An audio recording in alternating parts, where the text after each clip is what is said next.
జగన్మోహన్ రెడ్డి గారి యొక్క నెల్లూరు ప్రభుత్వం మీద ఆంక్షలు విధిస్తున్నారు కదా. ఎంత అంటే దుర్మార్గం అంటే,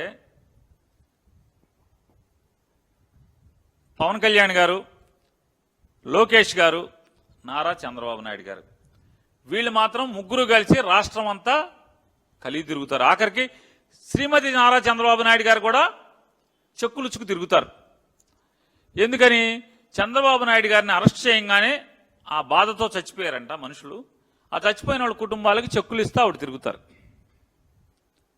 ఎక్కడ మాట్లాడకూడదు, ఆవిడ ఎన్ని కార్లు వేసుకెళ్ళినా మాట్లాడకూడదు, ఆవిడ ఎంతమందిని పోగేసి పెట్టినా మాట్లాడకూడదు. పవన్ కళ్యాణ్ గారు రైతులు చనిపోయారు అంటే వాస్తవంగా రైతు ఆత్మహత్యలు కాదు అది అని చెప్పని పోలీసు డిసైడ్ చేసినా కూడా ఇతను మాత్రం సమాచారం తెచ్చుకుంటాడు. ఎక్కడి నుంచో తెలియదు, బహుశా కేంద్ర నిఘా వర్గాల నుంచి అయి ఉంటుంది. కేంద్ర నిఘా వర్గాల నుంచి తీసుకొచ్చి నేను 5 కోట్లు నా కష్టార్జితం, నా రక్తాన్ని చెమటగా మార్చి ఆ చెమటని బొట్టు బొట్టు బొట్టు సీసాల్లో పట్టి తద్వారా 5 కోట్లు పోగేసి ఆ 5 కోట్లతో నేను ఏం చేస్తాం? మామూలుగా మేము కూడా అనలేమా? చెక్కు పిలిస్తే తీసుకెళ్ళి ఇవ్వయా, పలకరించి చచ్చిపోయిన వాళ్ళకు ఉంటే వాళ్ళని ఇంటికి వెళ్ళి ఓదార్చి ఇంటికాడ చెక్కు ఇవ్వమని మేము కూడా చెప్పొచ్చు. కానీ ఏదో ప్లేనరీ సభలాగా జిల్లాకు పెద్ద సభ పెట్టి దానికి ఒక 10,000 మందినో 5,000 మందినో పోగేయటం, దానికి పెద్ద మీటింగ్ చెప్పడం, జగన్ గారిని బూతులు తిడతాం, అంతా అయిపోయి మామూలుగా మధ్య వాళ్ళేమో పొద్దునొచ్చి కూర్చుంటారు పాపం ఆ కుటుంబాల వాళ్ళు. వాళ్ళు పిల్ల జల్లతో వచ్చి కూర్చుంటే ఈయన ఎప్పుడుగో సాయంత్రం 6ంటికి వస్తాడు ఊరేగుతా కారు టాప్ ఎక్కి.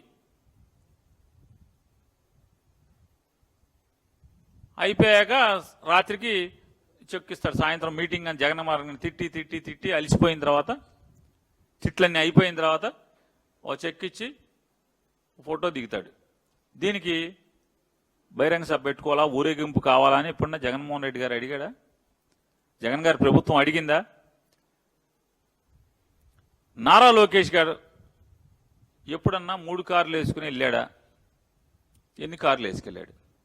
చంద్రబాబు నాయుడు గారు పలకరిస్తాకి వెళ్ళినప్పుడు, ప్రజల్లోకి వెళ్ళేప్పుడు 10 మందితో 5 మందితో కొలత వేసుకుని వెళ్ళాడా? జగన్మోహన్ రెడ్డి గారు చెప్పాడా 5గురితో ఇల్లు 10 మందితో ఇల్లు అని? ఎందుకు భయం అని అడుగుతున్నా. అంటే మీ మనసుకు మీకు తెలుసు, ప్రజల్లో తిరుగుబాటు మొదలైపోయింది, ప్రజలు తిరగబడుతున్నారు.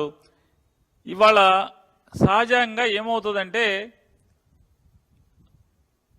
మాస్గా ప్రజలు ప్రభావితం అవుతారు. లోపల కడుపు మంట ఉంటుంది, ద్వేషం ఉంటుంది. కానీ 10 మంది కూడితే కానీ ద్వేషాన్ని బయట పెట్టుకుంటాకి రాలేడు, 11వ కింద చేరతాడు. అంటే వీళ్ళ ప్రభుత్వం మీద ఎవరికైతే కసి ఉందో, కక్ష ఉందో, వీళ్ళ మీద కోపం ఉందో, వీళ్ళని రాజకీయంగా చితగొట్టేయాలని చెప్పని కాసు కూర్చున్నారో వాళ్ళందరూ జగన్ గారు రాగానే రోడ్డు ఎక్కేస్తున్నారు. తద్వారా రాష్ట్రంలో ప్రతి చోట జనానికి ధైర్యం వచ్చేస్తుంది, మా మీద వ్యతిరేకతని వెళ్ళగక్కటానికి ధైర్యం వచ్చేస్తుంది ప్రజల్లో అనేటువంటి భయం దుడుకు తప్పితే ఏముందని అడుగుతున్నా. ఇవాళ ఏంటి అంటే నోటీస్ చూడండి, అసలు ఎంత విచిత్రం అంటే వీళ్ళ పాపం. చిన్న చిన్న వాళ్ళకి నోటీసులు అంటే బెదిరిస్తాకి. దీన్ని ఏం చేశారు? చంద్రశేఖర్ రెడ్డి గారు ఎమ్మెల్సీకి ఒక నోటీస్ ఇచ్చారు. జైలు దగ్గర 10 మంది కంటే ఎక్కువ 11వ ఎవడన్నా కనపడితే నిన్ను లోపలేస్తాం. చంద్రశేఖర్ ఆయన పోగేసుకొస్తాడా? పాపం ఆడ మనిషి మొగళ్లపల్లి కామాక్షిదేవి నెల్లూరు, ఆవిడికి నోటీస్ ఇస్తారు. ఎన్నింటికి తెలుసా నోటీసు? ఆడకూతురు అని కూడా లేదు. ఇంటి కిందకు వస్తాడు, ఇంటి కిందకు వచ్చి కాల్ చేస్తాడు. Rahman 2 town SI WhatsApp call చేస్తాడు. అర్ధరాత్రి 1:26 అనుకుంటా 17 సెకండ్ల పాటు మాట్లాడాడు. మీ ఇంటి కింద ఉన్నాను, తలుపు తీయమని. రాత్రి అర్ధరాత్రి వైఎస్ఆర్ కాంగ్రెస్ పార్టీకి సంబంధించినటువంటి కామాక్షి దేవి ఆవిడికి 1:26 తెల్లారుజామున 1:26 ఫోన్ చేసి తలుపు తీ, ఇంట్లోంచి బయటికి రా, నీకు నోటీస్ ఇవ్వటానికి వచ్చానని. ఏం పోయే కాలం ఇదే అని అడుగుతున్నాను ఈ ప్రభుత్వానికి. పోయే కాలం కాదా ఇది? తలుపు తీస్తే నోటీస్ ఇచ్చి ఫోటో దిగుతాడు. రాత్రి 1:30 ఆడ మనిషికి, కార్పొరేటర్, ప్రజల చేత ఎన్నుకోబడినటువంటి కార్పొరేటర్.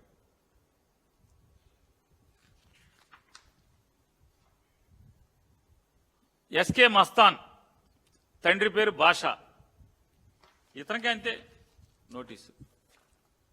ఈ అర్ధరాత్రి తెల్లారుజామున నోటీసులు. ఇంకా సూర్యుడు లెగల,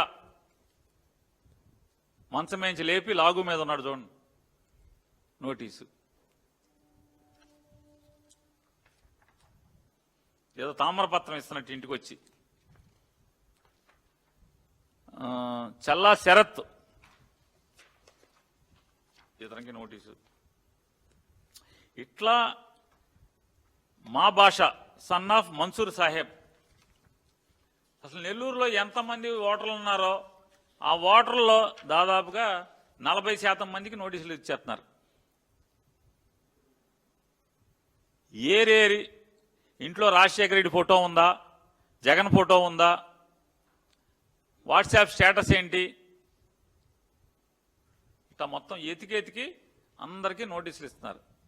చచ్చిపోతా ఉంటారు. ఎందుకంటే పోలీస్ స్టేషన్ కాగితాలు ఖర్చు కూడా ఎవరు, పోలీసులు ఎవరినొకరిని కొట్టి ఈ కాగితాలు కొనుక్కోవాలి.